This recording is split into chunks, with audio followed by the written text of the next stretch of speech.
अस्सलाम वालेकुम दोस्तों। जैसे कि आपने थंबनेल पढ़ा होगा, fridge, washing machine, AC spare parts का बिजनेस शुरू करने के लिए हम प्रोडक्ट्स स्पेयर पार्ट्स कहाँ से खरीदें।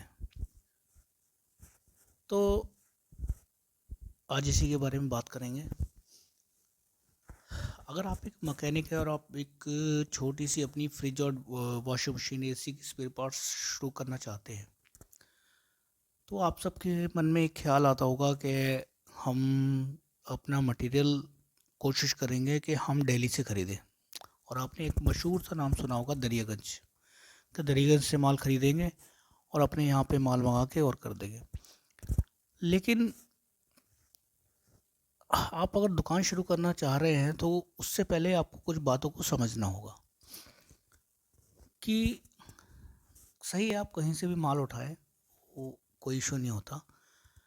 लेकिन माल आपको हमेशा ऐसी जगह से उठाना चाहिए जहाँ से आपकी सप्लाई चेन बन जाए। स्पेयर पार्ट्स, वॉशिंग मशीन का स्पेयर पार्ट्स खरीदने के लिए माल कहाँ से ले, आपका इस सवाल का जवाब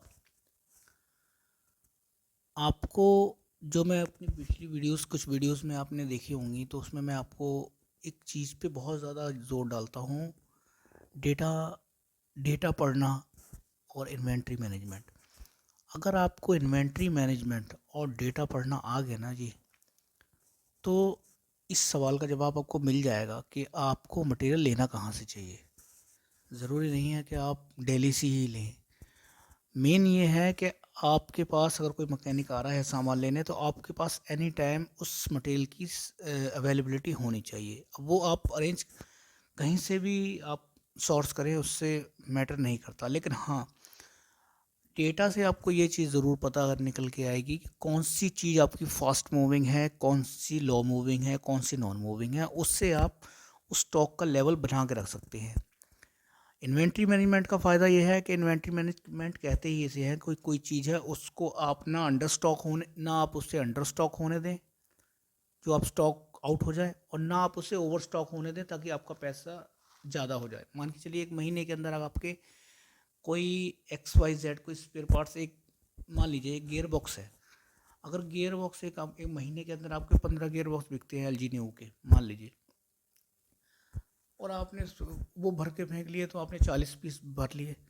तो सर वो जो एक्स्ट्रा 15 महीने में बिकती 15 है, आपने 40 भर लिए, तो वो तो आपका ओवर स्टॉक हो गया ना। वो आपका पैसा वहाँ फंस गया। निकलेगा लेकिन कुछ दिन के बाद निकलेगा। अच्छा, और अंडर स्टॉक हो गया। अब आपके महीने में बिकते 15 हैं, आपने रख लिए 5। अब पता लगा वो 5 बिक गए, उसके बाद में आप देखते फिर रहे हो कि जी अब मैं गियर बॉक्स कहाँ से मंगाऊँ। और जब आप लोकली कहीं के आसपास से लोगे तो वहाँ कॉस्टली मिलेंगे, आपका मार्जिन नहीं निकलेगा।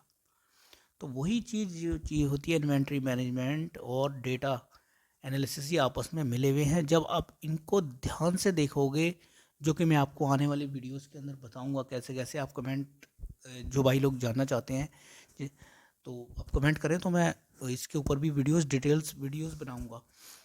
तो आपकी इस सवाल का जवाब इन्हीं दो, ये दो चीज़ें जब आप सीख जाओगे, तब आपको मिल जाएगा कि आपको स्पेयर पार्ट्स लेना कहाँ से चाहिए। और बाकी आपको एनालिसिस जब आप सीखोगे तब तो ठीक है। बाकी डेली लेवल पे मैं आपको वीडियोस भी बना के देता रहूँगा कि आप हमारी इस लाइन के अंदर फास्ट मूविंग आइटम्स कौन सी, जैसे फ्रीज़र्स है, फ्रीज़र्स के अंदर फास्ट मूविंग फ्रीज़र्स कौन से हैं। वॉशिंग मशीन के स्पेयर पार्ट्स में आप आ जाइए, वॉशिंग मशीन के स्पेयर पार्ट्स के अंदर फास्ट मूविंग गियर बॉक्स कौन से हैं, फास्ट मूविंग बी बेल्ट्स कौन सी हैं, फास्ट मूविंग बफर सील्स कौन सी हैं, फास्ट मूविंग ड्रेन सील कौन सी हैं, फास्ट मूविंग वॉश टाइमर्स कौन से हैं, और फास्ट मूविंग आपके स्पिन टाइमर्स कौन से हैं। मैं आप फास्ट मूविंग पल्सेटर कौन से हैं, आपको एक ऐसी ऐसी वीडियोस बना के दूंगा जिसपे आपको आंख बंद करके भी अगर आप स्पेयर पार्ट्स लेके आएंगे, आपका स्पेयर पार्ट्स रुक नहीं सकता। कहीं आप कहोगे शकील भाई ये हम स्पेयर पार्ट्स लाए थे और आपने बताया था और ये रुक गया। कभी नहीं हो सकता ऐसा। ऐसा है, एक कहावत है कि बेटा झूठ बोल सकता है, डेटा झूठ नहीं बोल सकता। तो आपको यही ध्यान रखना है, डेटा कभी भी झूठ नहीं बोलता। मैं विदाउट डेटा अपना कभी भी डिसीजंस नहीं लेता। तो दोस्तों, अगर आप चाहते हैं मैं ये इसके लिए इन्वेंट्री और वीडियोस आपके लिए अपलोड करूं, ज़रूरी टॉपिक्स पे। तो काइंडली आप कमेंट में बताइए मैं किस किस टॉपिक्स पे वीडियोस आपके लिए अपलोड करूँ। इन्वेंट्री मैनेजमेंट पे, आपको डेटा पढ़ना, और या फास्ट मूविंग आइटम्स, और सबसे पहले आपको क्या चाहिए। आप जो जो कमेंट्स में करते रहेंगे मैं उसके हिसाब से वीडियो अपलोड करता रहूँगा। Thank you very much. अस्सलाम वालेकुम वरहमतुल्लाहि वबरकातुहू।